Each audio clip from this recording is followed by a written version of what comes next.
Praise Lord, जय मसीह की। मैं स्टैनली मैकवान, मेरे YouTube channel Hindi Gujarati Bible study में आपका स्वागत है। मेरे चैनल को आज अभी इसी वक्त आप सब्सक्राइब कर लीजिए और परमेश्वर के ज्ञान में आप बढ़ते जाओ। पतरस ने ऐसा कहा कि नए जन्मे हुए बच्चों की तरह आत्मिक दूध की लालसा करो। यह आत्मिक दूध क्या है और आत्मिक दूध की लालसा क्यों करनी है? ये दूध हमें क्यों पीना है? क्यों पतरस दूध पिलाने की बात कर रहे हैं और क्यों हमें दूध पीना है? यह आत्मिक दूध क्यों पीकर हमारे जीवन में क्या होने वाला है, वो सब कुछ जानने के लिए मेरे साथ इस वीडियो में अंत तक बने रहो।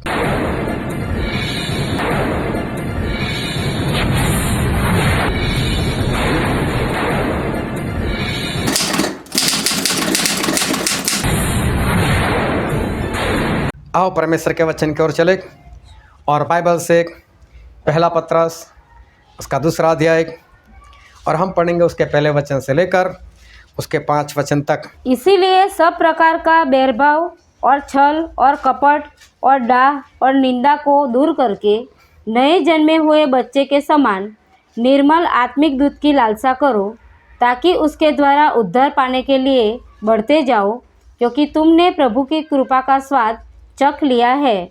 उसके पास आकर, जिसे मनुष्यों ने तो निकम्मा ठहराया, परंतु परमेश्वर के निकट चुना हुआ और बहुमूल्य जीवता पत्थर है, तुम भी आप जीवते पत्थरों के समान आत्मिक घर बनते जाते हो, जिससे याजकों का पवित्र समाज बनकर ऐसे आत्मिक बलिदान चढ़ाओ जो यीशु मसीह के द्वारा परमेश्वर को ग्राह्य है।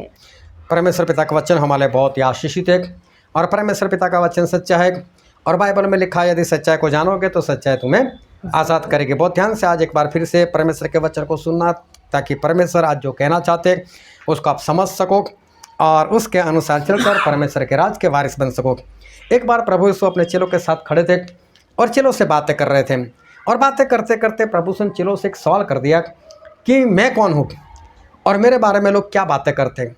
तो सभी चेलों ने बताया कि प्रभु, कई लोग तो आपको एलिया समझते हैं कि एलिया वापस आ गया, तो कई लोग तो आपको यिर्मयाह समझते हैं, तो कई लोग तो ऐसा समझते कि आप भविष्यवक्ताओं में से हो एक। तो प्रभु से बोला, चलो छोड़ो उनकी बातें, लेकिन मैं कौन हूँ, आप लोग क्या समझते हो मुझे? और तब पतरस से सबसे पहले उत्तर दे दिया और पतरस ने बोला, प्रभु आप तो जीवित परमेश्वर के पुत्र हो, आप तो हमारा मसीह हो जो इस संसार में आने वाले थे, आप वही हो। और प्रभु यीशु उसके ऊपर बहुत खुश हो गए।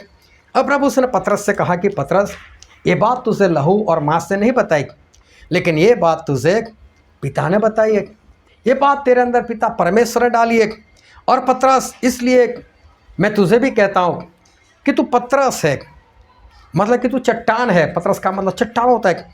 तू चट्टान है और इसी चट्टान पर, इसी पतरस के ऊपर मैं मेरी कलीसिया बनाऊंगा और उसके विरोध में जो अधोलोक के फाटक है वो प्रबल ना होंगे। इस तरह से प्रभु यीशु ने पतरस से कहा कि तू पतरस है और तेरे ऊपर मैं मेरी कलीसिया बनाऊंगा। ये कलीसिया है क्या?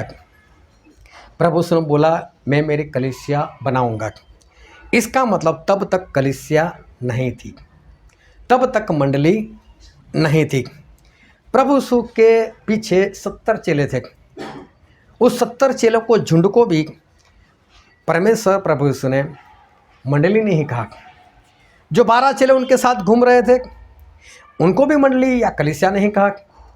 प्रभु यीशु जहाँ जाते थे बड़ी भीड़ होती थी। एक बार तो 5000 लोगों को खाना खिलाया, 4000 लोगों को खाना खिलाया। और 5000 और 4000 लोगों की जो गिनती है वो तो सिर्फ पुरुष लोगों की गिनती है, लड़कियाँ, स्त्रियाँ, बच्चे नहीं गिने गए। तो समझो कितनी बड़ी भीड़ होगी। लेकिन उस बड़ी भीड़ को भी प्रभु यीशु ने मंडली नहीं कहा। लेकिन प्रभु यीशु तो ऐसा बोलते हैं कि पतरस, मैं तेरे ऊपर मेरी मंडली बनाऊंगा। ये तो एक भविष्य वचन था। तो ना तो 12 लोगों के साथ मंडली थी, ना 70 लोगों के साथ जो थे वो मंडली थी, ना प्रभु यीशु के पीछे पूरी भीड़ थी, ना वो मंडली थी। इनमें से कोई भी मंडली नहीं थी। प्रभु यीशु ने उनको मंडली नहीं कहा। लेकिन ये मंडली बनी कब? जब तक प्रभु यीशु इस धरती पर थे उन्होंने मंडली नहीं बनाई थी। लेकिन ये मंडली अस्तित्व में कब आई? कब परमेश्वर ने एक कलीसिया को बनाया और एक कलीसिया अस्तित्व में आई प्रभु यीशु की मौत के बाद, जब वो जिंदा हो उठे। और जिंदा हो उठने के बाद 40 दिन तक लोगों को दर्शन देते रहे और 40वें दिन वापस स्वर्ग में चले गए। और 50वें दिन उन्होंने अपने 120 लोग, जो जिस घर में वो लोग प्रार्थना कर रहे थे, उनके ऊपर पवित्र आत्मा उंडेल दिया। तब ये पहली मंडली वो बनी, पहली मंडली तब अस्तित्व में आई। प्रेरितों के काम उसका दूसरा अध्याय 1 से 4 में सारी बातें लिखी है। तो 120 लोग जो थे उनके ऊपर पवित्र आत्मा आए और तब ये पहली कलीसिया बनी। फिर क्या हुआ, जैसे ही पवित्र आत्मा आए सारे के सारे बाहर निकल गए। बाहर निकलकर उस वक्त इज़राइल लोग एक पर्व मना रहे थे, 50वें दिन का पर्व मना रहे थे। और उस पर्व में ये लोग बाहर निकलकर प्रचार करने लगे।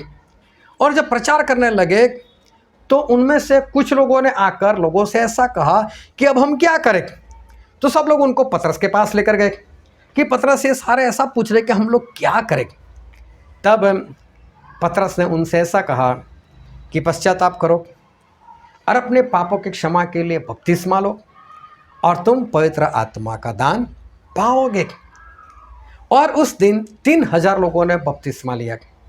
और जिन 3000 लोगों ने बपतिस्मा लिया उनके बारे में फिर लिखा गया कि वो इनके साथ मतलब मंडली में मिल गए। तो वहाँ से पता चलता है कि 120 लोगों के ऊपर जब पवित्र आत्मा आए उनको मंडली कहा गया।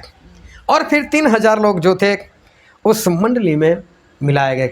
अभी देखो, सुनने वाले सिर्फ 3000 नहीं थे, सुनने वाले तो हो सकता है 30,000 हो, 50,000 हो, लाख हो, 2 लाख हो, मुझे नहीं मालूम। लोग पर्व मना रहे थे और ढेर सारे लोग थे। और ढेर सारे लोगों में से सिर्फ 3000 ऐसे थे जिन्होंने पश्चाताप किया या मन फिराया और बपतिस्मा लिया और पवित्र आत्मा पाए। और ये 3000 लोगों के बारे में ऐसा लिखा कि वो लोग मंडली में 120 के साथ मिल गए।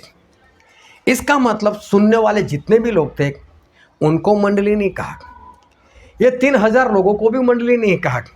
जब उन्होंने पश्चाताप कर कर बपतिस्मा लिया और पवित्र आत्मा पाए तब ऐसा लिखा कि अब ये मंडली में है। हालेलुया। तो मंडली का मतलब होता है ऐसे लोग जो प्रभु यीशु के ऊपर विश्वास कर बैठे, मन फिराया है या तो पश्चाताप किया है और बपतिस्मा लेकर अपने पापों की क्षमा पाई है और पवित्र आत्मा पाए हैं। सिर्फ यही लोग मंडली में है। इसके सिवा जितने भी लोग हैं वो लोग भीड़ में है, वो लोग झुंड में है, लेकिन वो लोग मंडली में नहीं है। तो मंडली में सिर्फ ऐसे लोग हैं जो परमेश्वर की मंडली है। उस परमेश्वर की मंडली में सिर्फ ऐसे लोग हैं जिन्होंने विश्वास किया है, पश्चाताप किया है, बपतिस्मा लेकर अपने पापों की क्षमा पा ली है और पापों की क्षमा पाने के कारण उनको पवित्र आत्मा दिए गए हैं। ये है मंडली में, इससे कहते हैं मंडली। हालेलुया। इकट्ठा होने के लिए तो बहुत लोग इकट्ठा हो सकते, लेकिन वो सारे इकट्ठा हुए लोग मंडली नहीं है। लेकिन मंडली कौन है? तो जिन लोगों ने विश्वास, पश्चाताप, बपतिस्मा, पापों की क्षमा और पवित्र आत्मा पाया है, ये है मंडली के लोग। अगर उसके बाद भी अगर पवित्र आत्मा गवा दिए तो समझ लो वो भी मंडली से बाहर है। जिनके पास है पवित्र आत्मा वही मंडली के अंदर है और वही मंडली। अगर वो अकेला भी कहीं पर है तो भी वो कौन है? मंडली। अगर अकेला है तो भी मंडली है। अगर बहुत बड़ा झुंड है लेकिन ऐसे लोग नहीं है तो भी वो मंडली नहीं है। तो मंडली मतलब विश्वास करने वाले, पश्चाताप करने वाले, बपतिस्मा लेकर पापों की क्षमा पाने वाले लोग और पवित्र आत्मा पाए हुए लोग, वही मंडली है। उसी को मंडली कहते हैं। और इस मंडली को परमेश्वर क्या कहते हैं? इस मंडली के लिए परमेश्वर क्या कहते हैं? और एक वचन पढ़ते हम, 1 कुरिन्थी उसका 12 अध्याय और उसका 28 वचन। और परमेश्वर ने कलीसिया में अलग अलग व्यक्ति नियुक्त किए हैं, प्रथम प्रेरित, दूसरे भविष्यवक्ता, तीसरे शिक्षक, फिर सामर्थ्य के काम करने वाले, फिर चंगा करने वाले और उपकार करने वाले और प्रबंध करने वाले और नाना प्रकार की भाषा बोलने वाले। हालेलुया। यहाँ पर ख़त्म हो गई। 28 वचन खत्म हो गया हाँ कि है आगे 28 वचन? नहीं। नहीं है। एक बार फिर से पढ़ते 28 वचन। और परमेश्वर ने कलीसिया में अलग अलग व्यक्ति नियुक्त किए हैं। क्या लिखा है? कलीसिया में अलग अलग व्यक्ति नियुक्त किए हैं।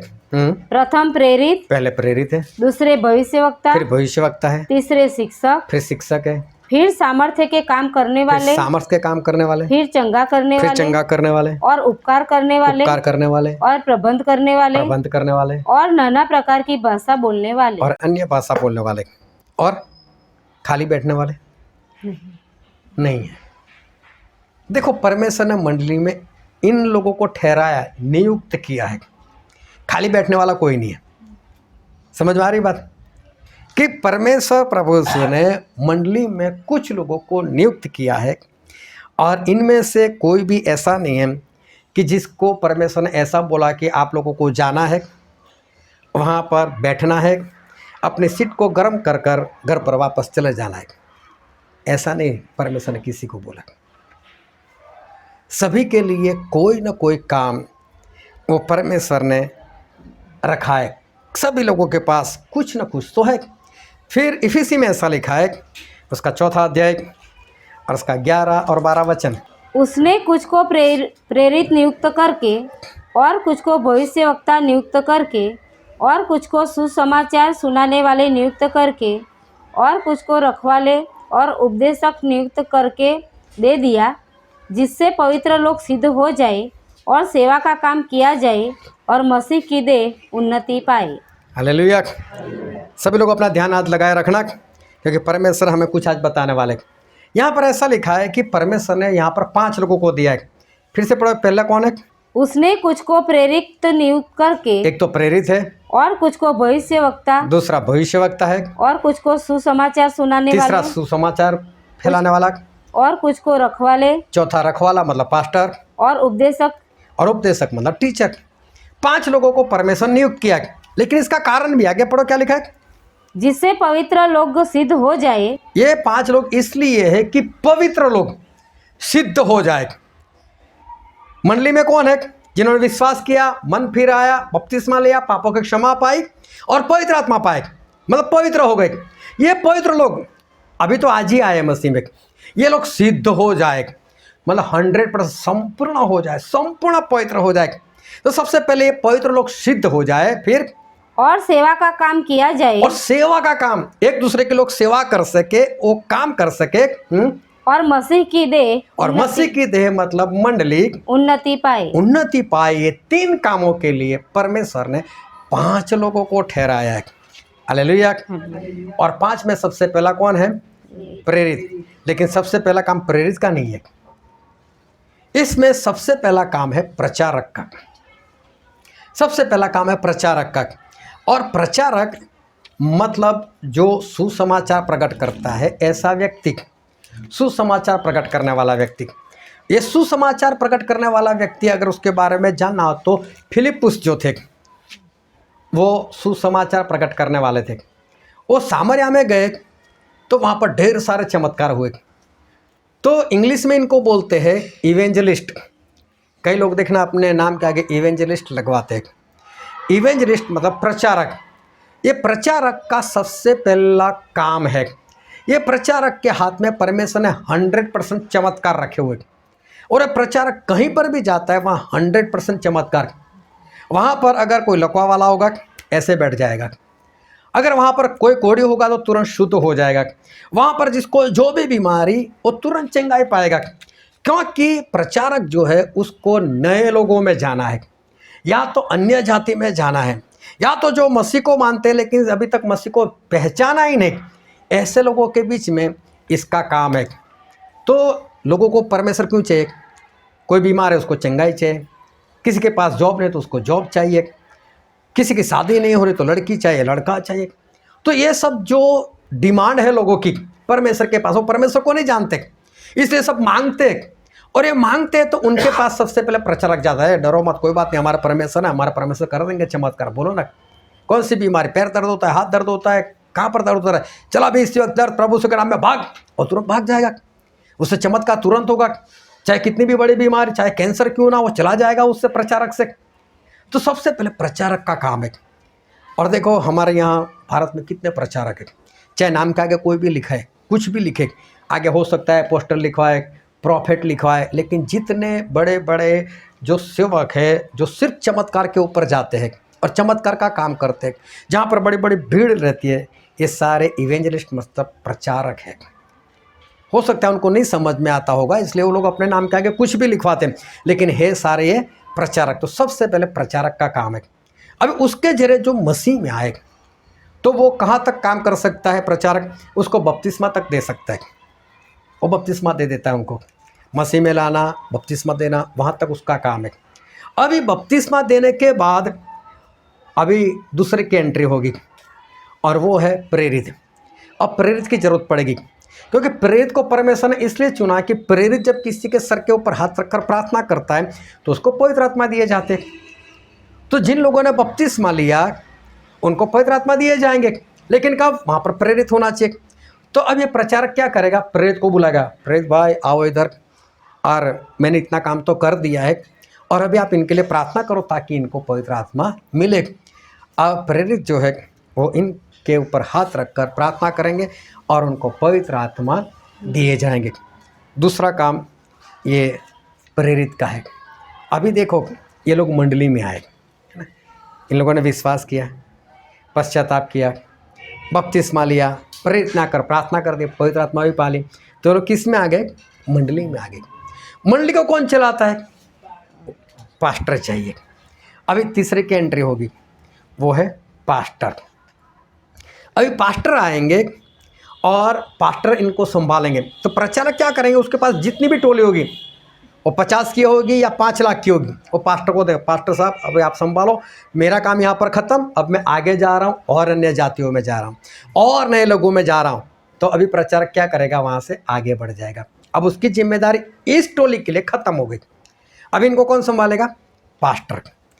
पास्टर मतलब चरवाहा, पास्टर मतलब पालने वाला।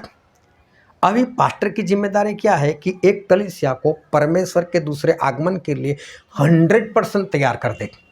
ये काम है पास्टर का।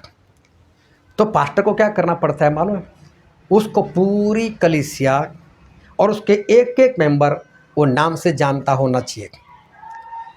और पास्टर को अपने घर में बैठकर पूरी कलीसिया के लिए प्रार्थना करनी पड़ती है, एक एक का नाम ले लेकर। और इसलिए जितनी बड़ी कलीसिया इतनी लंबी प्रार्थना पास्टर की चलती है। पास्टर के दिमाग में होना चाहिए किसको कौन सी समस्या है, उस हिसाब से वो प्रार्थना करता रहेगा। पास्टर का काम है अपनी कलीसिया के एक एक मेंबर की रखवाली करना, उनको पालना, और इसलिए वो सभी को मिलता रहेगा, बार बार मिलता रहेगा, विजिटिंग करेगा, वहाँ पर जाकर परमेश्वर उसको जो वचन बताएंगे वो वचन देगा, उनकी समस्याओं को जानेगा। और पास्टर मतलब समझ लो कि कलीसिया का बाप है, वो उनको अच्छी तरह से समझाएगा, बाप की तरह उनको समझाएगा। और जब पास्टर इस तरह से काम करता है तो उसको पता चलता है कि मेरी कलीसिया में क्या चल रहा है, कहाँ पर किसको क्या दर्द है, कहाँ पर किसको कौन सी बात पसंद नहीं, या तो अंदर अंदर किन लोगों की आपस में नहीं बनती, ये सब होता रहता है। तो पास्टर को पता चलता है। अगर पास्टर को पता चलता है कि मेरी कलीसिया में कुछ गड़बड़ी चल रही है, या तो जिस तरह चलना चाहिए वैसे नहीं चल रहे, तो किसका संपर्क करेगा, भविष्यवक्ता का। भविष्यवक्ता का मतलब ये नहीं कि सिर्फ भविष्यवाणी करे।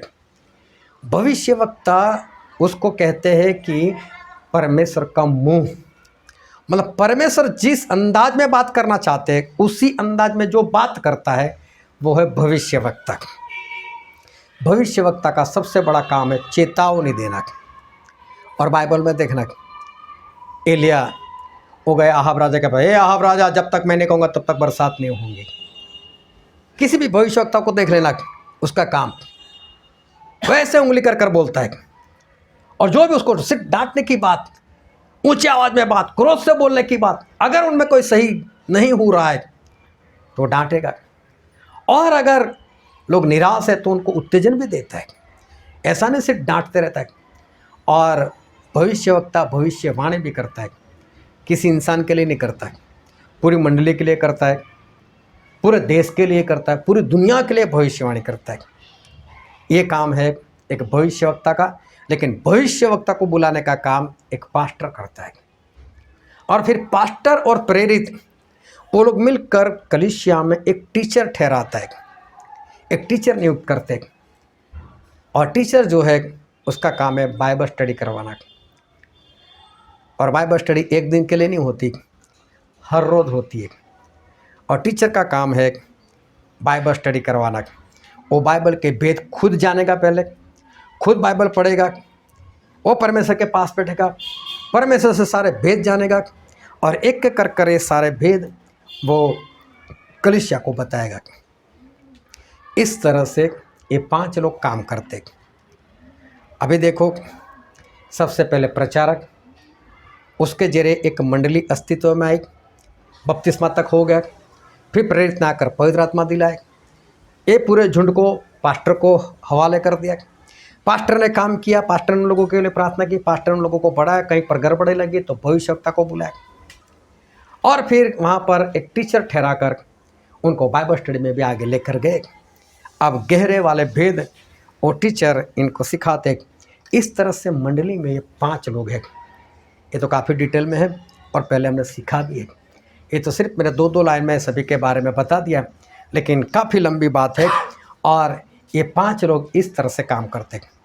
अभी सोचो, ये 5 लोगों को एक दूसरे के साथ मिलकर काम करना हो तो आपस में क्या होना चाहिए? प्रेम होना चाहिए, आपस में एक दूसरे से मिले हुए होने चाहिए, तब ये लोग काम कर सकते एक दूसरे के साथ। नहीं तो ये लोग एक दूसरे के साथ ये काम नहीं कर सकते। तो ये 5 लोग हैं। और बाइबल में हमने क्या पढ़ा था कि ये 5 लोग क्यों हैं? तो बोले पवित्र सिद्ध हो जाए, लोग सेवा करने के लिए तैयार हो जाए, और तीसरी बात परमेश्वर की देह मतलब मंडली उन्नति पाए, उसके लिए 5 लोगों की ज़रूरत है। आज ज़्यादातर कलीसिया में 5 लोग नहीं दिखाई देते, ये 5 लोग नहीं मिलते। और 5 लोग नहीं है, इसी कारण जो बढ़ोतरी, जो उन्नति होनी चाहिए वो उन्नति नहीं होती। लेकिन क्या ये 5 लोगों के जो काम है, क्या ये काम इतने आसान है? क्या ये काम इतने सरल है कि ये 5 लोग आसानी से काम कर सके? जो पहला कुरिन्थी 12 के 28 में पढ़ा था हमने कि कोई चमत्कार करता है, कोई सामर्थ्य के काम करता है, कोई प्रबंधक है और कोई अन्य भाषा बोलता है, क्या इन सभी का काम वो आसान है? क्या मंडली में एक दूसरे की सहायता करना, सामर्थ्य के काम करना, उपकार करना, ये सारी बातें करना क्या इतना आसान है? क्या मंडली के सारे काम जो है वो आसानी से हो सकते? प्रभु यीशु के जो 12 चेले थे, कभी उनके बारे में देखना, वो 12 चेले प्रभु यीशु के साथ थे, लेकिन मालूम उनका जीवन कैसा था? थे तो ऐसे इंसान के साथ, ऐसे व्यक्ति के साथ जो 100% पवित्र थे। ऐसे व्यक्ति के साथ ये 12 चेले थे जिनके अंदर 100% पवित्र आत्मा भरे हुए थे। और फिर भी ये 12 लोगों का जीवन वो कुछ अलग तरीके का था। और बाइबल में एक वचन पढ़ते हैं, लूका रचित सुसमाचार उसका 9वां अध्याय और 46 वचन। फिर उनमें यह विवाद होने लगा कि हम में से बड़ा कौन है। देखो, ये 12 लोग विवाद करते थे। चर्चा अलग से बात है। चर्चा में कैसा होता है? शांति से एक दूसरे के साथ बात करो, उसको चर्चा बोलते हैं। लेकिन विवाद का मतलब होता है कि थोड़ा गर्म होकर, क्रोध में आकर जो होता है उसको विवाद बोलते हैं। और ये लोग में विवाद होता था। जो कौन बड़ा में से? पतरस बोलता था मैं बड़ा, यूहन्ना बोलते नहीं, याकूब बोलता नहीं मैं बड़ा। 12 लोग बोलते होंगे मैं बड़ा, मैं बड़ा, मैं बड़ा। और इन लोगों में ऐसे विवाद होता था कि हम में बड़ा कौन? और देखो, ऐसी बातें किस में होती है? हमें बड़ा कौन, ऐसी बातें किस में होती है? जब मैं स्कूल में पढ़ता था, स्कूल में मतलब पहले में ही था अभी तो, और पहले में था तो हमारी एग्ज़ाम हुई। और हमारे ज़माने में, आज का ज़माना तो बदल गया, अभी तो 9 तक किसी को फेल ही नहीं करना, ऐसा है। हमारे ज़माने में ऐसा नहीं था। पहली में भी लोग 3-3, 4-4 साल निकाल देते थे, हाँ फेल कर देते थे। अभी हमारा रिजल्ट आने वाला था, जो पहले एग्ज़ाम हुई उसमें। अभी सभी पहले क्लास में, हमारे वक्त ज़्यादातर केजी वेजी वगैरह में कोई जाता नहीं था, डायरेक्ट पहले में बस। और एक स्लेट होती थी, एक पेन होती थी, कोई नोट वगैरह कुछ नहीं, कोई किताब नहीं, कुछ भी नहीं, बस ऐसे जाते थे। अभी पहली बार ही पढ़ना।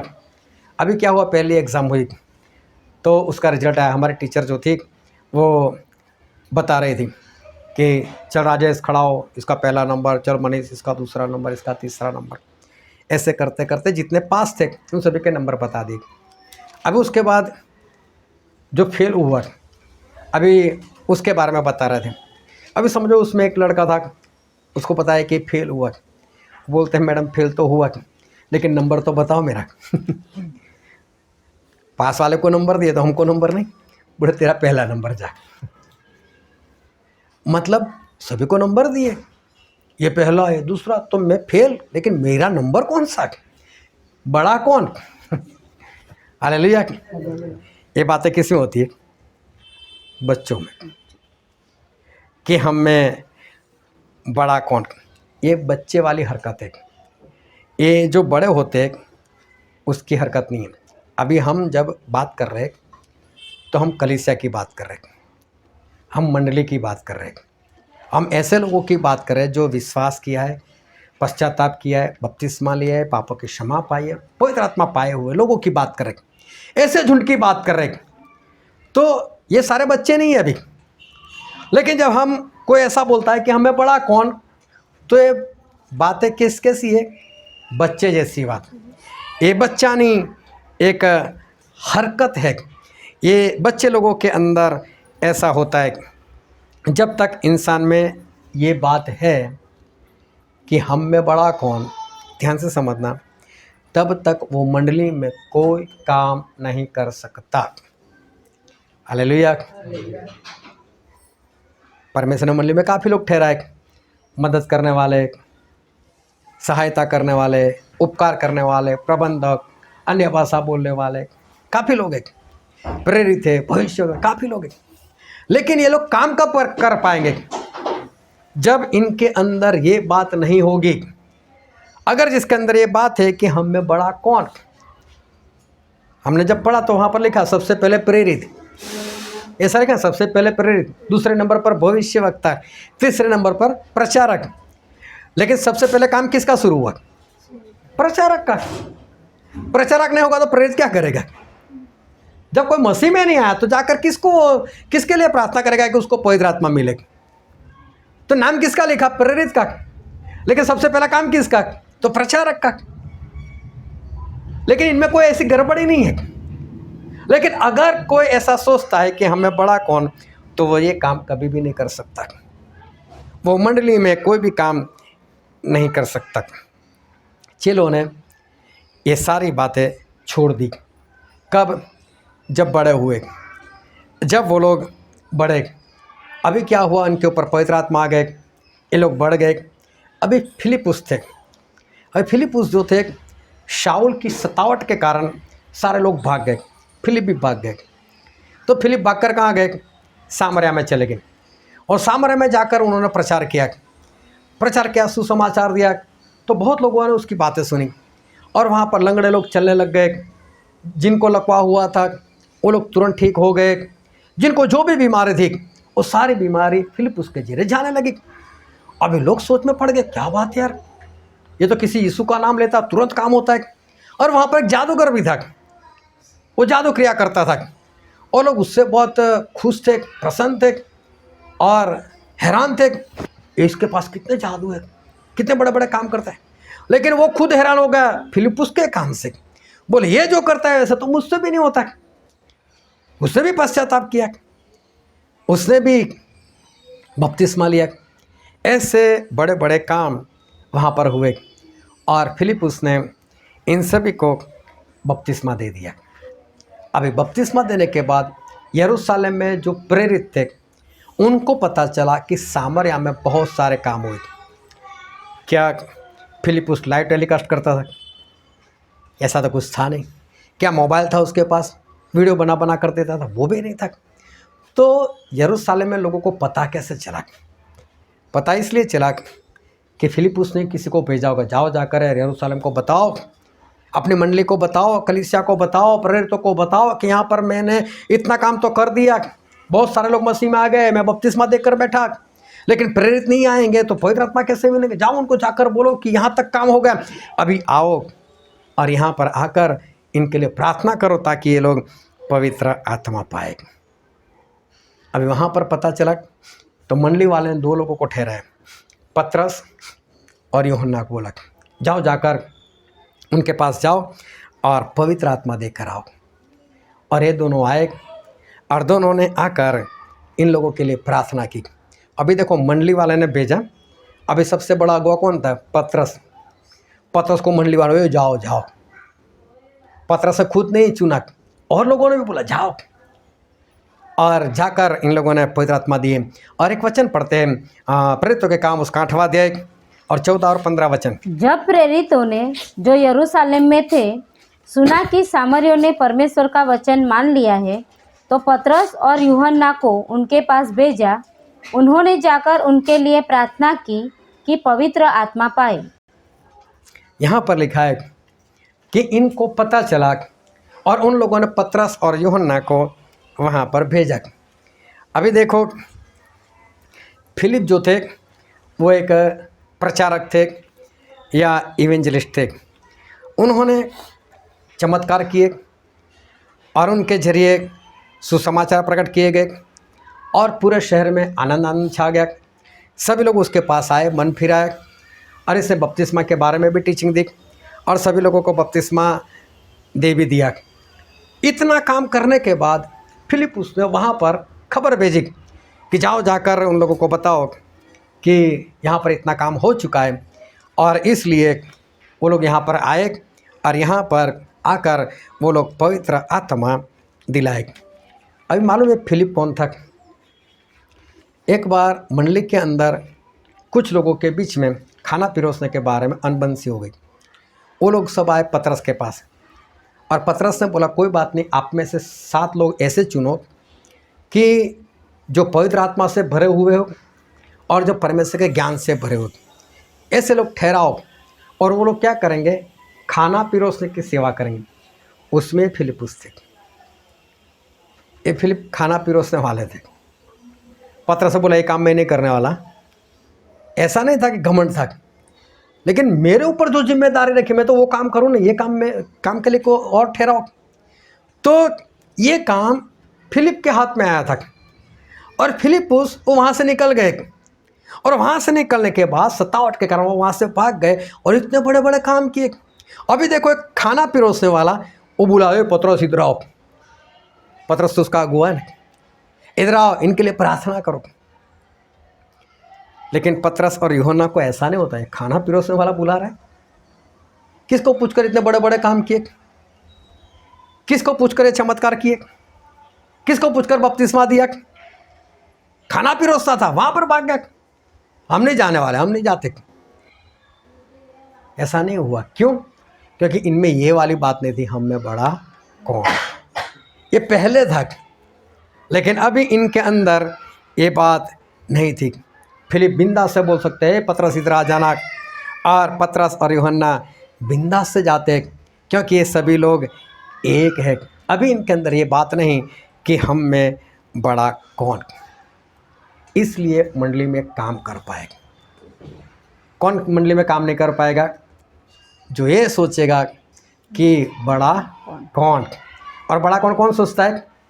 बच्चे लोग। ये बच्चा नहीं हरकत है, ऐसे लोग ऐसा सोचते हैं। तो आज देखो पूरी दुनिया में कितने प्रचारक हैं, बड़ी भीड़ इनके पास लगी रहती है और वहाँ पर चमत्कार भी होते हैं। क्या कभी इन लोगों ने किसी प्रेरित को कभी बुलाया? इन लोगों ने प्रेरित को नहीं बुलाया। एक ही जगह पर मीटिंग हो रही है, एक ही जगह पर लोग बार बार इकट्ठा हो रहे, एक ही जगह पर लोग चंगे हो रहे, वापस घर पर जा रहे, वापस बीमार होते, वापस वहाँ पर आते। बस एक ही जगह पर काम जो है वो चलता जा रहा है, चलता जा रहा है, चलता जा रहा है, कोई आगे नहीं बढ़ रहा है। ना किसी का बपतिस्मा होता है, ना वहाँ पर प्रेरित को बुलाया जाता है, ना किसी को पवित्र आत्मा मिलते हैं, ना कोई पास्टर ठहराया जाता है। अगर इस तरह से अगर ये लोग काम करें तो परमेश्वर की देह मतलब मंडली कितनी उन्नति पाएगी। ये लोग जितने चंगे हुए उनको बपतिस्मा देकर, प्रेत को बुलाकर, पवित्र आत्मा दिलाकर किसी पास्टर को दे दे और बोले मैं अभी आगे चलता हूँ, तो कितना बड़ा काम होने पाएगा। लेकिन परमेश्वर की मंडली वो उन्नति नहीं पाती। इसका कारण ये, मैं ही बड़ा, मेरे नाम से इतने लोग आते, मैं इस जगह को क्यों छोड़ूं, बस ये मेरे लोग और ये मेरे पास से कहीं भी नहीं जाना चाहिए। और इसलिए देखो, जो काम जितना रुका है इतना ही रुका है। और पहले कुरिन्थी में ऐसा लिखा है, उसका 3 अध्याय, उसका 1, 2 और 3 वचन। हे भाइयों, मैं तुमसे इस रीति से बातें न कर सका जैसे आत्मिक लोगों से, परंतु जैसे शारीरिक लोगों से और उनसे जो मसीह में बालक है। मैंने तुम्हें दूध पिलाया, अन्न न खिलाया, क्योंकि तुम उसको नहीं खा सकते थे, वरन अब तक भी नहीं खा सकते हो, क्योंकि अब तक शारीरिक हो, इसीलिए कि जब तुम में डाह और झगड़ा है तो क्या तुम शारीरिक नहीं और क्या मनुष्य की रीति पर नहीं चलते।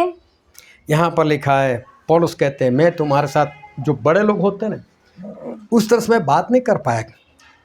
आप तो बच्चे लोग हैं, अभी दूध पीते लोग हैं, और आपके अंदर लड़ाई है, झगड़े हैं, आपके अंदर डाह है, मतलब ईर्ष्या है आपके अंदर, और इसलिए मैं आपके पास जिस तरह से मुझसे बात करनी चाहिए वो नहीं कर पाया। अभी देखो, आपस में लड़ाई झगड़े होंगे, तो लड़ाई झगड़े किसके बीच में है? क्या लिखा है? आप तो बच्चे हो। लड़ाई झगड़े किस में होते हैं? बच्चे लोग में लड़ाई झगड़े होते हैं। और जहाँ पर लड़ाई झगड़े होते हैं वो लोग मंडली में कभी भी काम नहीं कर सकते। हालेलुया। बच्चे लोगों में लड़ाई झगड़े होते हैं, ईर्ष्या होती है, इस कारण ये लोग कभी भी मंडली में कोई भी काम नहीं कर सकते। परमेश्वर ने तो ठहराया हुए है, लेकिन कौन मंडली में काम कर पाएगा? जिनके बीच में लड़ाई नहीं होंगी, झगड़े नहीं होंगे, वही लोग मंडली में काम कर पाएंगे, और लोग मंडली में काम नहीं कर पाएंगे। तो सबसे पहला कारण यही कि लोग मंडली में क्यों नहीं काम कर पाते, जिसका कारण यही, उसके अंदर लड़ाई झगड़ा है, हम में बड़ा कौन, और इस कारण वो मंडली के अंदर काम नहीं कर पाते। दूसरा कारण है कि लोग मंडली के अंदर काम क्यों नहीं कर पाते। प्रभु सुने अपने चेलों से कहा एक बार कि देखो, एक वचन जो था वो पूरा होने वाला है, और वचन ये था कि चरवाहे को मारेंगे और भेड़ तितर बितर हो जाएगी। तो पतरस और सभी लोग समझ गए। तो पतरस ने बोल दिया कि प्रभु, अगर 11 लोग ठोकर खाए तो खाए, लेकिन मैं ठोकर नहीं खाने वाला।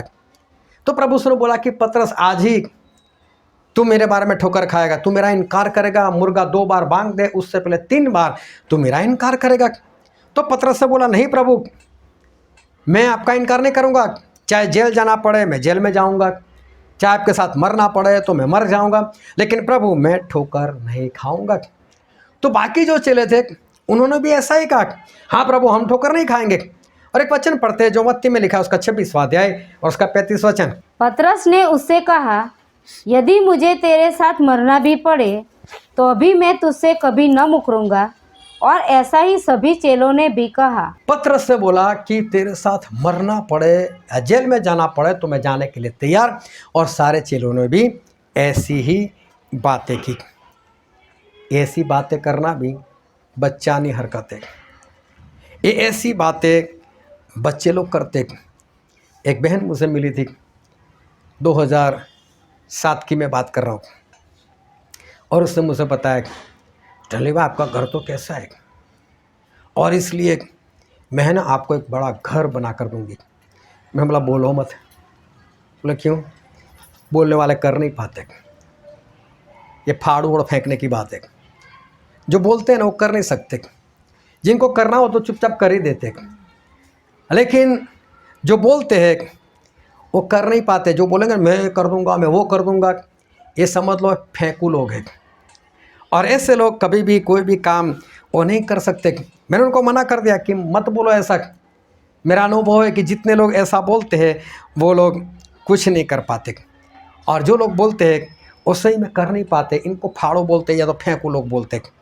और पतरस बड़ी बड़ी फेंक रहा है प्रभु मैं तो मरने के लिए तैयार, मैं तो जेल में जाने के लिए तैयार। रुका था कोई भी? सारे चेलों ने भी वही कहा, हाँ प्रभु हम भी मरने के लिए तैयार, हम भी जेल में जाने के लिए तैयार। लेकिन जब प्रभु उसको पकड़ने के लिए आए, कोई रुका? सारे भाग गए थे। तो इसका मतलब क्या है? इन लोगों ने फेंकी बात थी। दो छोटे बच्चे बात कर रहे थे, तो लड़का बोल रहा था कि मेरे पापा तो समुद्र में बिस्तर लगाते। बोला तेरे पापा छोड़ने, मेरे पापा तो बिस्तर में समुद्र लगाते।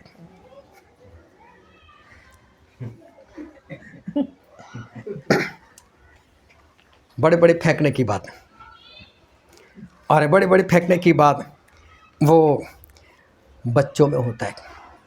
मैंने देखा है कई बार ऐसा जोश आ जाता है ना, ये करूँगा वो करूँगा, और दो लोग पीछे मिल जाते हैं और बोलते हैं चलो हम यहाँ पर चलते हैं वहाँ पर चलते हैं। एक दिन गए, 2 दिन गए, गवाही दी, बाद में कब सुरसुरिया हो गया मालूम नहीं।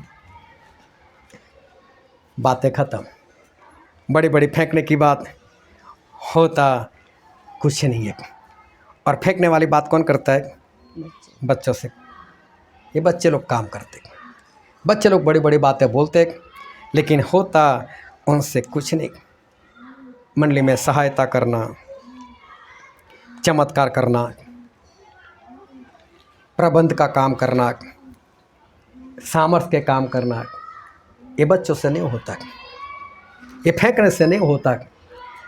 जो बड़े होते वही काम कर पाएंगे। बोलने से कुछ नहीं होता, कदम उठाना पड़ते हैं, और जो कदम उठाते हैं वही काम कर पाते हैं।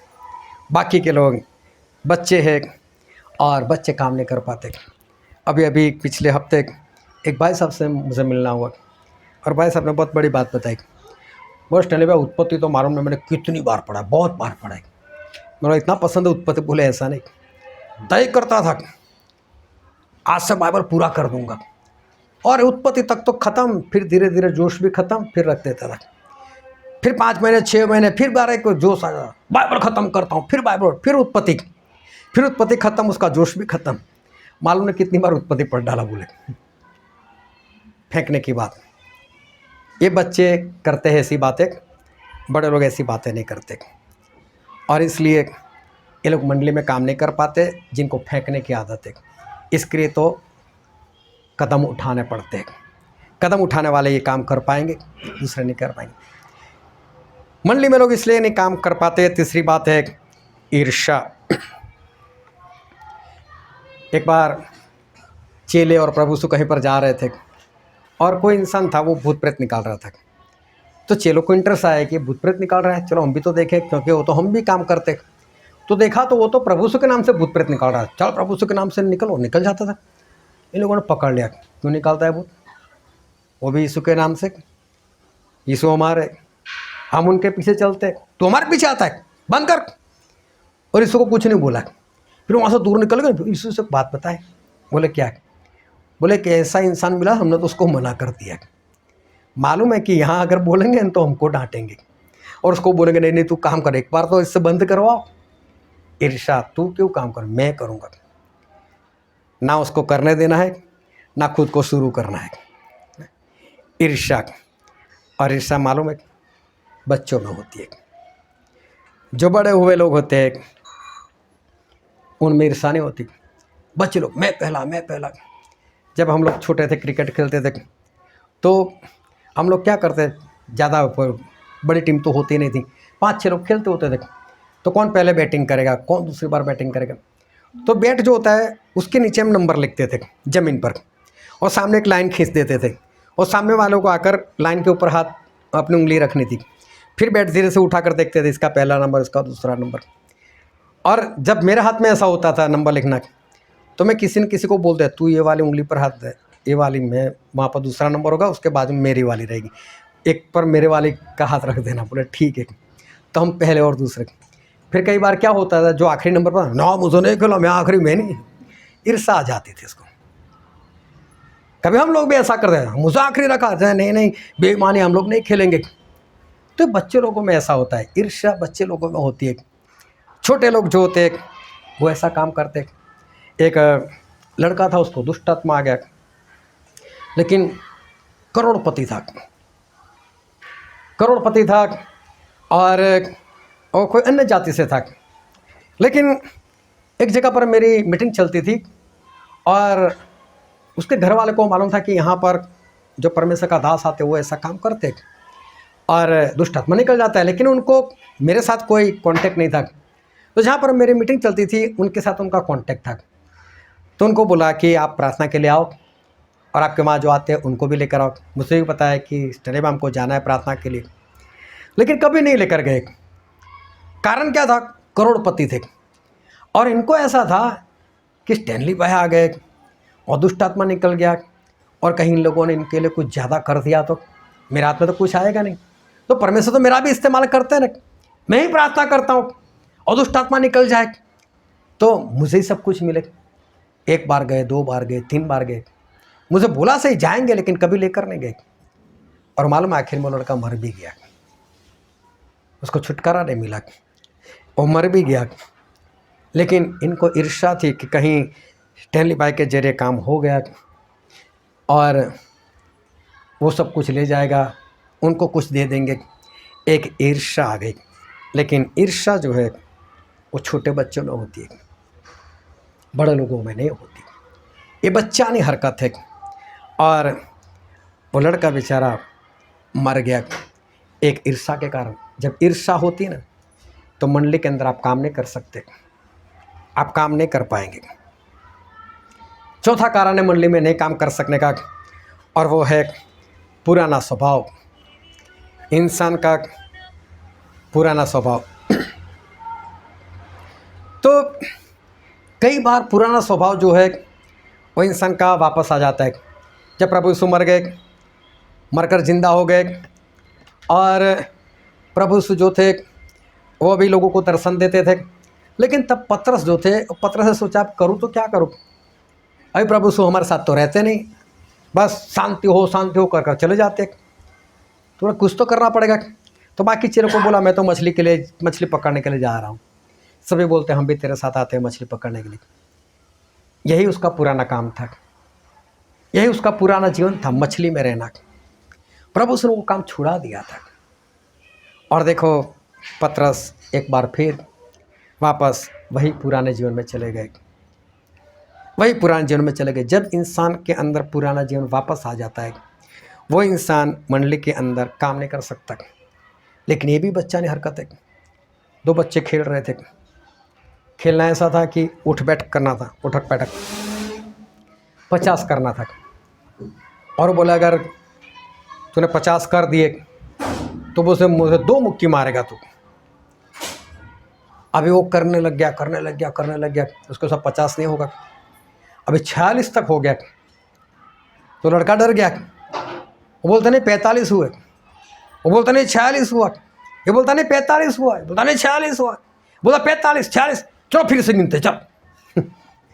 हर भाई साहब एक ज़्यादा कर ले। लेकिन बच्चे होते हैं ना, उनको नहीं पता चलता कि वो वापस पुराने जो शुरू से। अरे तू 45 मान लेता तो एक ही ज़्यादा करनी पड़ती ना, लेकिन अब तो 46 ज़्यादा करनी पड़ेगी, मालूम नहीं होगी भी या नहीं होगी। लोग पुराने जीवन में चले जाते, फिर से वहीं चले जाते जहाँ से शुरू किया था, वहीं पर इंसान पहुँच जाते और इसलिए वो मंडली के अंदर काम नहीं कर सकते।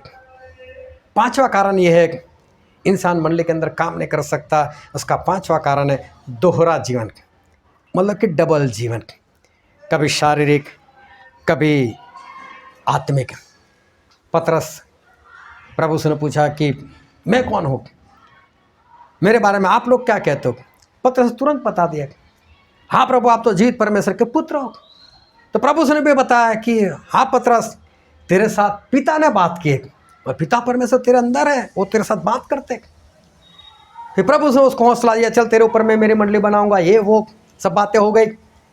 फिर प्रभु से अपने चेलों को अकेले में बोलने लगे, देखो मुझे मरना है, मुझे यरूशलेम में जाना है, लोग मुझे पकड़ देंगे, मुझे मार देंगे, ख़त्म कर देंगे, लेकिन तीसरे दिन मैं वापस जिंदा हो जाऊंगा, आपसे पहले गलील में चला जाऊंगा।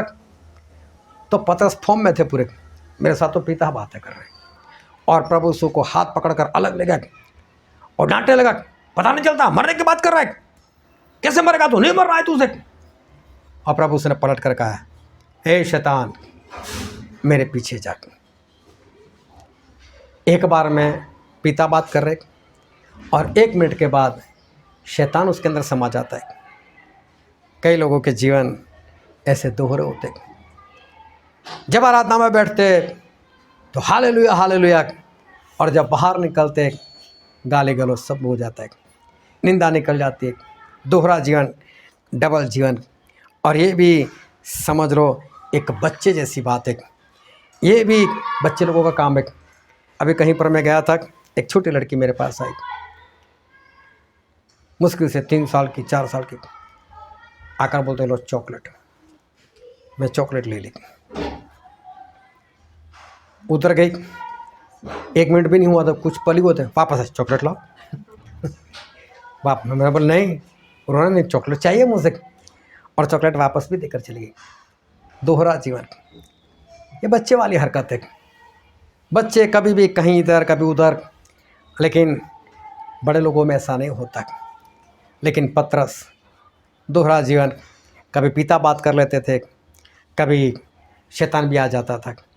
अगर ऐसा जीवन है तो इंसान और मंडली में काम नहीं कर सकता। और छठवां कारण है उपवास नहीं है। इंसान के जीवन में उपवास नहीं है। उपवास के साथ परमेश्वर के पास जाना बहुत बड़ी बात है। प्रभु यीशु खुद ने 40 दिन 40 रात लगातार उपवास किए थे, लगातार उपवास में बने रहे थे। और कई लोग जो है वो उपवास नहीं कर पाते, और इस कारण वो मंडली में काम नहीं कर सकते। प्रभु यीशु ने जब चेले लोग उपवास नहीं कर सकते थे, और किसी ने आकर प्रभु यीशु को बताया कि हम लोग उपवास करते, यूहन्ना के चेले उपवास करते, तेरे चेले क्यों उपवास नहीं करते? लेकिन प्रभु यीशु ने अपने चेलों का पक्ष लिया था। बोले जब तक जो दूल्हा है वो अगर बारात के साथ हो तो क्या बारात उपवास में जाएगी? बाराती लोग उपवास नहीं करते, उनका पक्ष लिया। लेकिन जब दुल्हन के पास से चला जाएगा तब वो लोग उपवास करेंगे। एक लड़की अपनी माँ को बोलती थी, मम्मी कल ना कुछ अच्छा खाना मत बनाना। बोले क्यों? बोले मुझे उपवास करना है। अच्छा खाना बनाओगे तो फिर नहीं होगा उपवास। एक लड़के ने देखा कि लोग उपवास करते, तो उपवास के बाद ऐसे भी लोग होते हैं जो शाम को जोरों जोरों से चिल्ला, जल्दी खाना लाओ, आज उपवास था, जल्दी खाना लाओ। अभी इसे सुन लिया होगा, सुबह सुबह बोलता है, मम्मी जल्दी खाना लाओ, उपवास है, जल्दी खाना लाओ, उपवास है। मतलब उपवास बोलेंगे जल्दी खाना दे देंगे। उपवास भी करना, जल्दी खाना भी खा लेना। आज लोग उपवास नहीं कर पाते। और रोमिया में ऐसा लिखा है, रोमन उसका 14 अध्याय और उसका 17 वचन, क्योंकि परमेश्वर का राज्य खाना पीना नहीं परंतु धर्म और मेल मिलाप और वह आनंद है जो पवित्र आत्मा से होता है। हालेलुया। परमेश्वर का राज खाने पीने में नहीं है। जब खाने पीने में लोग रह जाते हैं तो परमेश्वर का काम नहीं कर पाते, खाने पीने में रह जाते। अगर किसी को बोलो चलो मेरे साथ, न भी खाना बाकी है, तो भाई छोड़ो, तू खाना ही खाता रहे, परमेश्वर का काम नहीं होगा तेरे से। तो खाने पीने में लोग परमेश्वर का काम नहीं कर पाते। परमेश्वर का काम करने के लिए उपवास बहुत ज़रूरी है। उपवास कर कर परमेश्वर का सामर्थ्य पाकर, परमेश्वर के वचन में रहकर हम परमेश्वर का काम कलीसिया में कर सकते हैं। लेकिन ये सारी बच्चानी हरकतें, और ऐसे लोग वो परमेश्वर के राज के लिए या परमेश्वर की मंडली में काम नहीं कर पाते। तो देखो 6 बातें हमने देखी। 6 बात ऐसी है जो बच्चानी हरकतें हैं, और 6 बातें अगर किसी के अंदर है, और 6 में से एक बात भी अगर है, तो समझ लो कि वो इंसान मंडली में काम नहीं कर पाएगा। सबसे पहले बड़ा कौन, दूसरी बात बड़ी बड़ी फेंकना, तीसरी बात ईर्ष्या, चौथी बात पुराना स्वभाव, पांचवी बात दोहरा स्वभाव, दोहरा जीवन, और छठी बात उपवास नहीं। ये 6 बातें अगर जीवन में है, या 6 में से एक भी गुण किसी के अंदर है, तो समझ लो कि वो बड़ा नहीं है, वो भी बच्चा ही है, और बच्चे मंडली में काम नहीं कर पाएंगे। जब चेले मंडली में आ गए, जब चेलों ने पवित्र आत्मा पा लिया, और तब उनके अंदर से ये सारी बच्चे वाली हरकतें वो चली गई। और अगर दूसरे शब्द में मैं बोलना चाहूँ तो मंडली के अंदर बच्चे नहीं है, क्योंकि ये सारी बातें जो 6 बातें देखी ऐसी तो बहुत सारी है, लेकिन मैंने 6 बातें बताई। ये 6 बातें किस में? बच्चों में। और जिसके अंदर ये बच्चे वाली हरकत है वो कभी भी मंडली में दाखिल नहीं हो सकते, और दाखिल हो भी गए होंगे तो इन्हीं के कारण वो वापस मंडली से बाहर हो भी जाएंगे। क्योंकि मंडली के अंदर ऐसे लोग हैं जिन लोगों ने विश्वास किया है, पश्चाताप किया है, पापों की क्षमा पाने के लिए बपतिस्मा लिया है और पापों की क्षमा पाकर पवित्र आत्मा पा लिए। और ऐसे लोग, उनके अंदर 6 वाली बात नहीं होनी चाहिए, उनके अंदर 6 में से एक भी बात नहीं होनी चाहिए। क्योंकि बच्चा पश्चाताप नहीं कर सकता, वो मन नहीं फिरा सकता। तो ये 6 बातें अगर किसी के अंदर है, चाहे उसकी उम्र कितनी भी हो ना, लेकिन वो परमेश्वर की निगाह में एक बच्चा है। और ऐसे लोग, बच्चे जो है, वो बच्चे मंडली में नहीं हो सकते, ऐसे बच्चे स्वर्ग में नहीं जा सकते, और ऐसे लोग मंडली में उपयोगी पात्र नहीं बन सकते, ये किसी की सहायता नहीं कर सकते, ये चमत्कार नहीं कर सकते, ये मंडली के लिए कोई भी काम के नहीं। जिनके अंदर 6 में से एक भी बात है, ये लोग मंडली के लिए कोई भी उपयोगी नहीं। और जो वचन आज हमने पढ़ा था, पहला पत्रस उसका 2 अध्याय, और वहाँ पर एक बार फिर से पढ़ते उसका 2 वचन। नए जन्मे हुए बच्चे के समान निर्मल आत्मिक दूध की लालसा करो। यहाँ पर ऐसा लिखा है, नए जन्मे हुए बच्चे की तरह आत्मिक दूध की क्या करो? लालसा करो। लालसा करो। इच्छा नहीं, लालसा करो। इच्छा तो मार भी सकते, लेकिन लालसा का मतलब होता है कि बहुत ज़्यादा इच्छा, नहीं चलेगा बस इसके बिना। और यहाँ पर लिखा है कि जो बच्चे हैं, नए जन्मे हुए बच्चे, उनको किस बात की लालसा होती है? उनको दूध की लालसा होती है। और ऐसा लिखा है कि लालसा रखो, किस बात की? दूध की। एक बार फिर से पढ़ो। नए जन्मे हुए बच्चे के समान निर्मल आत्मिक दूध की लालसा करो। निर्मल आत्मिक दूध की लालसा करो। अभी ऐसा पत्रस सिखा रहे पवित्र आत्मा से। लेकिन क्यों लालसा करें? क्यों आत्मिक दूध की हम लालसा करें? पढ़ो आगे क्या लिखा है। ताकि उसके द्वारा उद्धार पाने के लिए बढ़ते जाओ। इस दूध के द्वारा, दूध की लालसा रखने के कारण उद्धार पाने तक बढ़ते जाओ। हालेलुया। दूध को पीना है, उद्धार पाने तक बढ़ते जाए। हालेलुया। देखो बच्चा दूध कैसे मांगता है।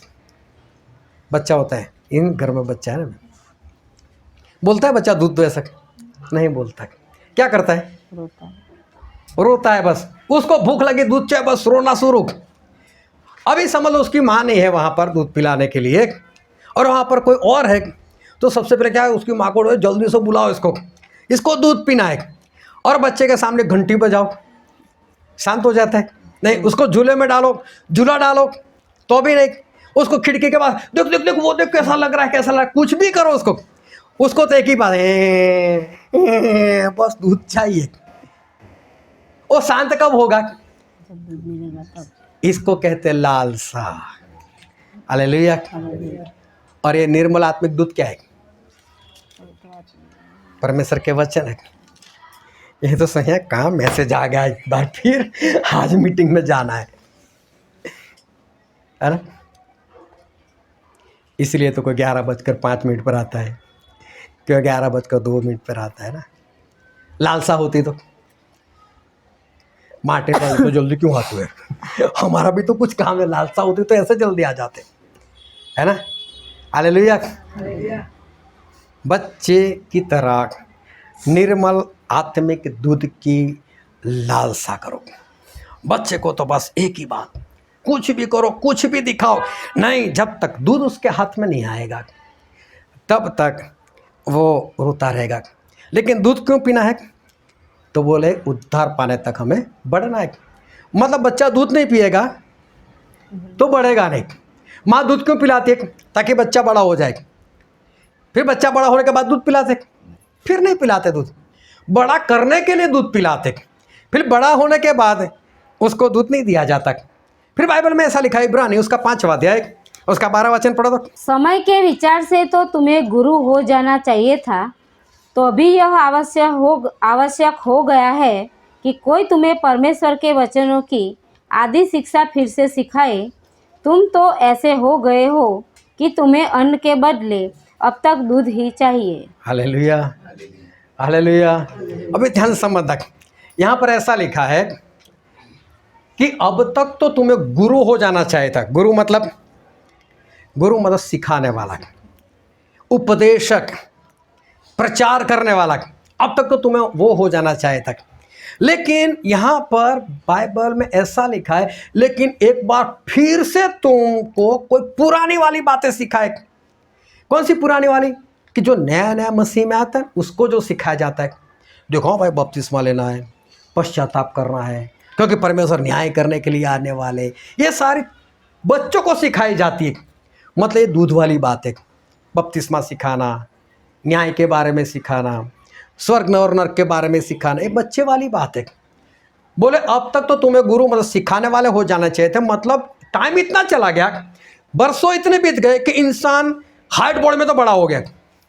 लेकिन बाइबल में क्या लिखा है कि तुम ऐसे हो कि हाइट बोर्ड में तो बड़े हो गए, लेकिन अभी भी तुमको अन्न की जरूरत नहीं, लेकिन किसकी जरूरत है? दूध की जरूरत है। ऐसे तुम हो गए हो। हालेलुया। अभी 1 साल का बच्चा बेड के ऊपर एक दूध की बोतल लेकर वो सोया पड़ा, मुंह में दूध डालकर, वो तो ठीक है। लेकिन 15-20 साल का लड़का भी बोतल लेकर ऐसे पड़ा हो तो वो कैसे लगेगा? क्या उसकी माँ उसको देखकर खुश होगी, देखो मेरा बेटा कैसे दूध पीता है? और लोग आएंगे तो क्या बोलेंगे? तेरा बेटा है, मंद बुद्धि है, इसका विकास नहीं हुआ, अभी तक दूध पी रहा है। दूध क्यों पीना है? बढ़ने के लिए। लेकिन बरसों बीत गए। 2 तरह के बच्चे कभी देखे होंगे ऐसे पागल लोगों को आपने, जो 20-20 साल के फिर भी माता पिता उसको उठाकर जा रहे, उनका विकास नहीं हुआ, वो पागल की तरह वो घूम रहे। लड़का 20 साल का हो गया तो भी बोतल पिए, तो लोग उसको मंदबुद्धि बोलेंगे, उसको पागल समझेंगे। और मैं सारी बातें आत्मा की बोल रहा हूँ, इतना याद रखना कि जो लोग आत्मा में नहीं बढ़े बरसों से, मंडली के लिए कोई उपयोगी पात्र नहीं, सारे बच्चे हैं। बरसों के बाद भी दूध पीने वाले, हजम नहीं होती इनको, सब्जी बिरयानी ये सब कुछ इनको हजम नहीं होता, ऐसे लोग हैं। ये मंडली के लिए कोई काम के नहीं। ये बच्चे हैं, अभी ये बच्चे हैं, इनके अंदर कुछ भी नहीं है, ये मंडली के लिए कोई उपयोगी नहीं। फिर जो वचन पढ़ा था वहाँ उसके 4 और 5 वचन में लिखो तो क्या पढ़ो तो क्या लिखा है? उसके पास आकर जिसे मनुष्य ने तो निकम्मा ठहराया, परंतु परमेश्वर के निकट चुना हुआ और बहुमूल्य जीवता पत्थर है। तुम भी आप जीवते पत्थरों के समान आत्मिक घर बनते जाते हो। अभी ध्यान से समझना, हम अंतिम पड़ाव की ओर है और परमेश्वर जो सिखाना चाहते हैं वो अभी आ रहा है। फिर से पढ़ो 4 से। उसके पास आकर जिसे मनुष्यों ने तो निकम्मा ठहराया, परंतु परमेश्वर के निकट चुना हुआ और बहुमूल्य जीवता पत्थर है।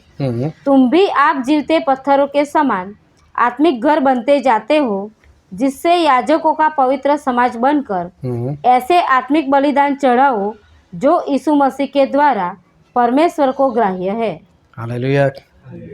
ये पत्थर से अनपढ़ थे, लेकिन देखो लिखा है ऐसा कि समझने को बहुत भारी लगता है। अभी धीरे धीरे इसको पढ़ो तो 4 से। उसके पास आकर जिसे मनुष्य ने तो निकम्मा ठहराया, उसके पास आकर मतलब प्रभु उसी की बात कर रहे हैं जिसको लोगों ने निकम्मा ठहराया, परंतु परमेश्वर के निकट चुना हुआ और बहुमूल्य जीवता पत्थर है। प्रभु यीशु जीवता पत्थर है। तुम भी आप जीवते पत्थरों के समान। अभी देखो हम विश्वासी लोग जो दूध पीकर बड़े हुए उनकी बात कर रहे हैं, जो बड़े हो गए उनकी बात। आप भी एक पत्थर होकर आत्मिक घर बनते जाते हो। आत्मिक घर बनते जाते हो। जो लोग बच्चे नहीं रहे लेकिन आत्मा में बड़े हुए लोग हैं, मैं उनकी बात कर रहा हूँ। ऐसे लोग भी परमेश्वर का एक भवन एक दूसरे के साथ जोड़कर बनते हैं। जिससे याजकों का पवित्र समाज बनकर जिससे याजकों का पवित्र समाज बनकर ऐसे आत्मिक बलिदान चढ़ाओ तो जो यीशु मसीह के द्वारा परमेश्वर को ग्राह्य है। ऐसा बलिदान चढ़ाओ कि जो परमेश्वर को पसंद है या परमेश्वर ग्रहण करते। मंडली में कैसे लोग हैं, ध्यान से समझना कि मंडली मतलब कौन। तो मंडली मतलब ऐसे लोग जिन लोगों ने पवित्र आत्मा पाया है, बड़े हुए लोग हैं और अभी एक दूसरे के साथ जुड़कर वो परमेश्वर का भवन बनते हैं। और वो जीवित पत्थर जो प्रभु यीशु थे उनके ऊपर एक के साथ दूसरा मिलकर वो एक दूसरे के साथ जुड़ते जाते। जिस तरह से हम इस घर में बैठे हुए, एक घर भी बनाया हुआ है। एक घर में एक एक पत्थर या ईंट समझो, ईंट वो जोड़ जोड़ कर एक घर बनाया हुआ है। किसी को ईंट दिखाई देती है? ईंट किसी को नहीं दिखाई देती, लेकिन इसके अंदर ईंट है कि नहीं? इसके अंदर ईंट है। ये एक दूसरे के साथ जब जुड़ती है, सही रीति से जुड़ती है, तब क्या बोलता है? एक घर बनता है। इसी तरह से हम आत्मिक पत्थर है, हम आत्मिक ईंटें हैं और हम एक दूसरे के साथ जुड़कर परमेश्वर की कलीसिया या परमेश्वर का भवन वो बनते हैं। और मालूम है जो ईंट की चिनाई करता है वो किस तरह से करता है? वो ईंट लाओ ऐसे रखता है, फिर उसके जो भी माल सामान रखना होता है, सीमेंट वगैरह वो रखता है, दूसरी तीसरी चौथी। लेकिन जब उसका लेवल आता है वहाँ पर क्या होता है कि ईंट अगर कई बार लंबी हो जाती है तो उसको तोड़ना पड़ता है। तो क्या करता है? उसको तोड़ देता है। अब ईंट बोले मुझे तोड़ना नहीं है, तो सही रीति से जुड़ेगा नहीं। हम आत्मिक पत्थर है, एक दूसरे के साथ जुड़ना होगा ना तो कई जगह पर टूटना पड़ेगा, है ना। हमें बड़ा कौन टूटने वाला है? ईर्षा है तो कौन टूटने वाला है? जिसका जीवन ही दोहरा है, दो स्वभाव है, जो पुराने स्वभाव में चला जाता है, कौन सा एक दूसरे के साथ जुड़ेगा?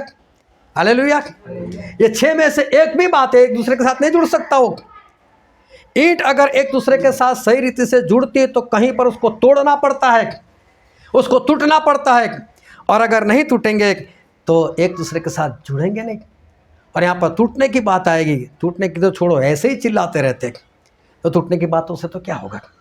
और फिर इफिसी में ऐसा लिखा है, उसका 2 अध्याय और 20, 21 और 22 वचन। और प्रेरितों और भविष्यवक्ताओं की नींव पर, जिसके कोने का पत्थर मसीह यीशु स्वयं ही है, बनाए गए हो, जिसमें सारी रचना एक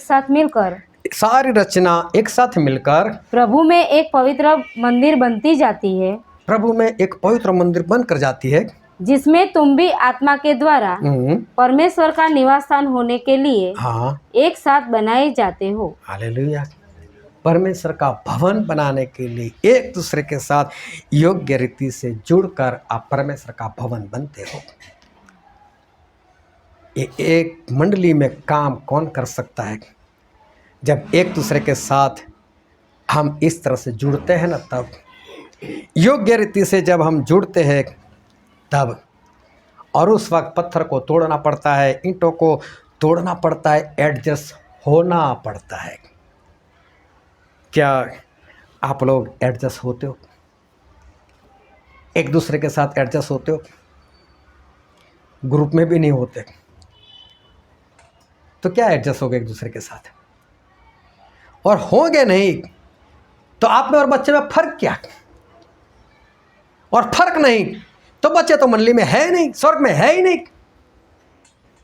मैं उस बच्चे की बात नहीं कर रहा जो सबसे छोटे हैं, जो बढ़कर दूध पीकर भी आज तक बच्चे बने हुए हैं, जिनके अंदर ईर्षा है, लड़ाई झगड़े, ऐसे बच्चों की बात करता हूं। ये लोग स्वर्ग में नहीं जा सकते, ऐसे बच्चे स्वर्ग में नहीं जा सकते।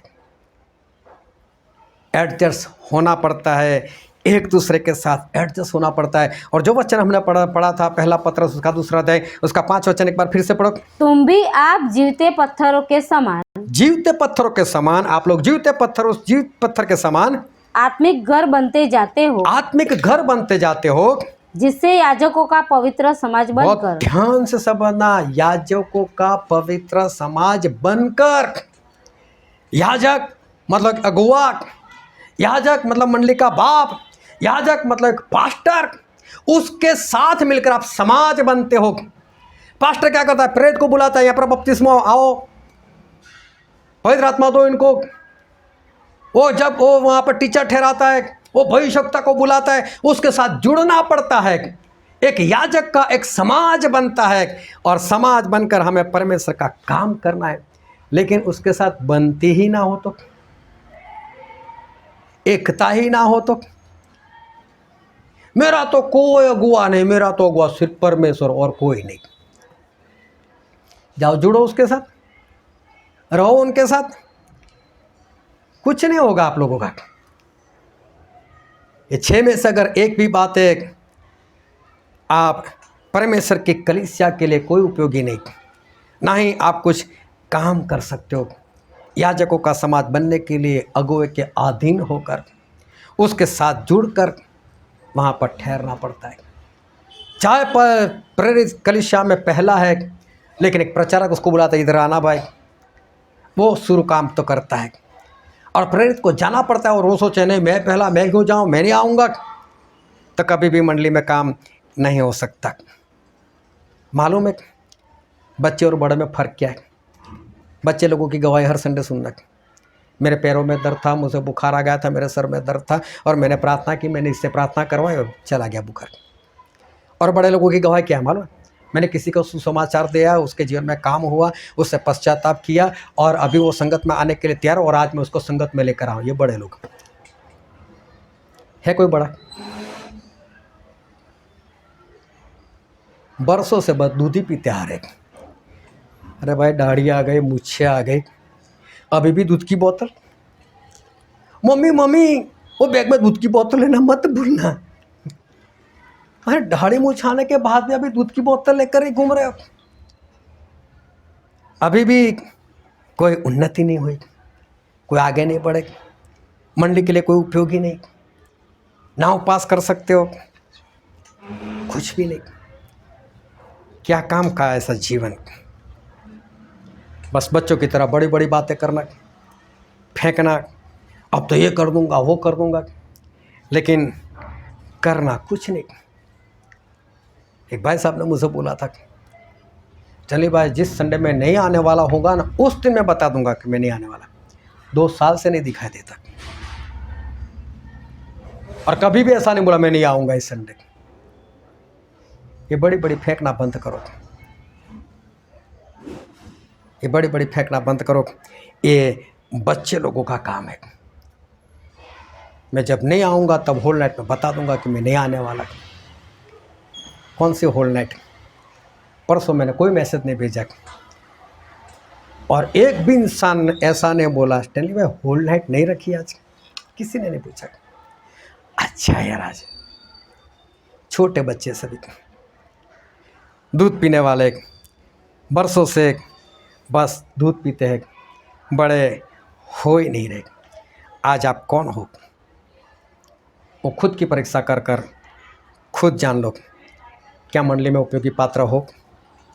क्या किसी की सहायता करने के लिए, किसी का प्रबंध करने के लिए, किसी को खिलाने के लिए, किसी को भेजने के लिए, किसी को लेकर आने के लिए, क्या आपके अंदर कुछ है कोई उपयोगी पात्र? अगर नहीं तो इसका कारण यही है कि आपके अंदर बच्चे वाली बात है, मुझ में बड़ा कौन, आपके अंदर ईर्ष्या है, आपके अंदर बड़ी बड़ी फेंकने वाली बात है। ये 6 की 6 बात आपके अंदर समय, इसलिए आप परमेश्वर की मंडली के लिए उपयोगी पात्र नहीं। जिस दिन आप बड़े बन जाओगे तब ये काम कर पाओगे, किसी की सहायता कर पाओगे, तब तक आप खुद की भी सहायता नहीं कर पाओगे। और इसलिए परमेश्वर आज बताते हैं, पतरस बोल रहे कि आत्मिक दूध की लालसा रखो ताकि उसके द्वारा बढ़ते जाओ। लेकिन इतना भी ना बढ़ो कि बस दूध ही पीते रहो, बरसों तक दूध ही पीते रहो। दूध पीकर बढ़ना है। पौलुस ने कहा मैं तुम्हें अन्न नहीं खिला सका क्योंकि अभी तक तुम बच्चे, तुम्हारे में लड़ाई झगड़े, क्यों ऐसी सब बातें हैं? इससे बाहर आओ।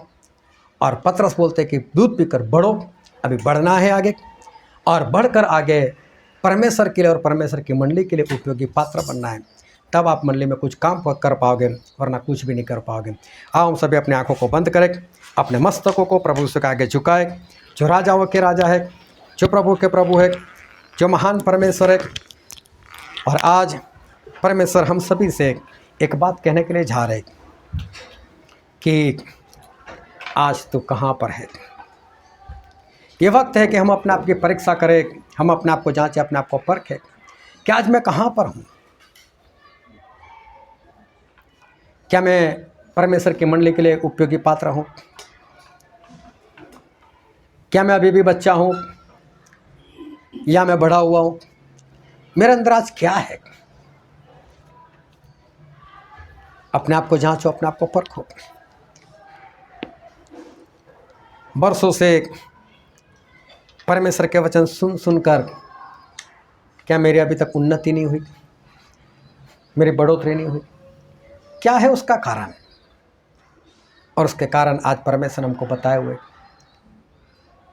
ताकि लड़ाई झगड़े है, ईर्ष्या है, पुराना स्वभाव है, दोहरा जीवन है, हमें बड़ा कौन बड़ा बनने की चाहत है, इस सारी बातों के लिए आप आगे नहीं बढ़ रहे, आप बड़े नहीं बन रहे, अभी तक बच्चे हैं। लेकिन आज परमेश्वर आपको कहना चाहते हैं उस पत्रस के वचन के जरिए कि दूध पियो और बढ़ो आगे। सिर्फ दूध पीते नहीं रहना है, आगे बढ़ना है। आज पश्चाताप करो और परमेश्वर से कहो कि हाँ परमेश्वर, मैं आज तक आगे नहीं बढ़ा, मैं दूध ही पीता रहा लेकिन आगे नहीं बढ़ा, क्योंकि मेरे अंदर से लड़ाई झगड़े नहीं जाते, मेरे अंदर से ईर्ष्या नहीं जाती, मैं उपवास नहीं कर सकता, मैं बड़ी बड़ी फेंकता हूँ लेकिन करता कुछ नहीं। परमेश्वर मुझे इस बातों के लिए क्षमा करो। और परमेश्वर से कहो कि परमेश्वर आज मुझे एक मौका और दो, ताकि मैं सही में आगे बढ़ूँ और मैं मंडली के लिए, आपकी मंडली के लिए मैं कुछ कर पाऊँ, मैं सहायता कर सकूँ, मैं प्रबंधक बन सकूँ, मैं किसी की मदद कर सकूँ। हम प्रभु देने वाले हैं। और बाइबल में लिखा है कि जो कोई अपना की परीक्षा नहीं करता